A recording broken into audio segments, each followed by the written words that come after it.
Allez, à l'économie, Nicolas Bouzou. Dans notre système de santé, on a deux payeurs. Il y a la Sécu d'un côté et ensuite les complémentaires. Tout ça pour un seul acte. Est-ce qu'on pourrait pas simplifier ?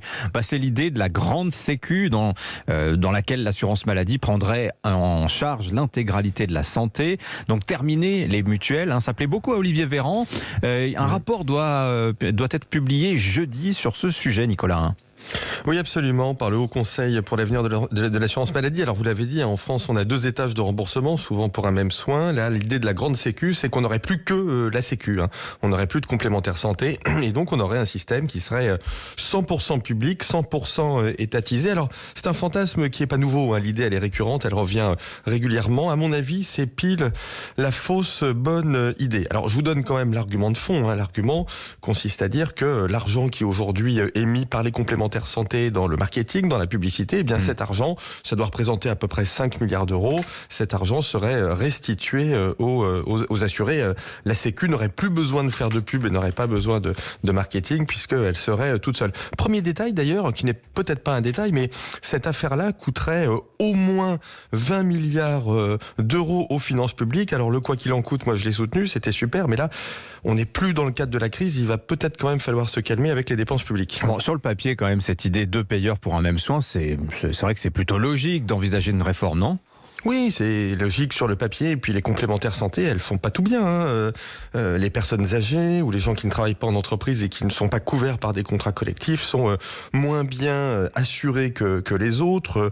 Les complémentaires santé, sans doute, pourraient innover davantage, par exemple dans le domaine de la prévention. Mais en même temps, rien ne nous dit que la Sécu ferait mieux. Moi, je suis un libéral et j'aime pas les monopoles, les gros monopoles, qu'ils soient privés ou publics. Je m'en méfie. Alors certes, on économiserait peut-être des frais de gestion, mais on aurait moins de diversité dans les contrats. On aurait aussi sans doute moins d'innovation avec une sécurité sociale unique. Souvenez-vous, par exemple, que suite à la crise de la Covid, ce sont les complémentaires santé qui ont décidé de rembourser les soins psychologiques. Ça, c'était une vraie innovation, finalement. Ouais, il y a cette idée de leur prendre 1 milliard de plus maintenant aussi.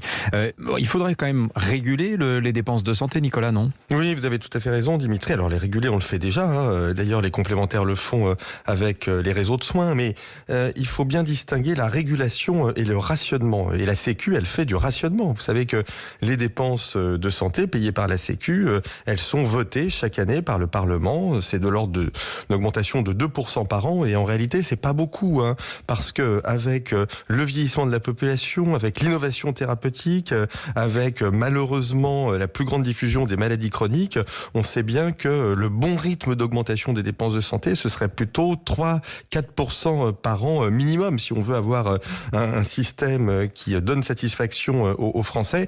Donc ça représente énormément d'argent. Et quand vous avez un système qui exige autant de sources de financement, eh bien il me semble que c'est plus sain d'avoir plusieurs sources de financement, d'en avoir 2, d'avoir une source de financement public, une source de financement privé. Ça permet de mieux irriguer le système. Ouais, ça pose plein de questions, ce projet de grande Sécu. Comment on le financerait ? Par des cotisations ou par l'impôt ? Et puis qu'est-ce qu'on ferait des plus de 100 000 salariés qui travaillent dans les assurances et les complémentaires santé. Énorme Absolument. sujet, ce n'est que le début du débat. Merci Nicolas Bouzou, 7h20.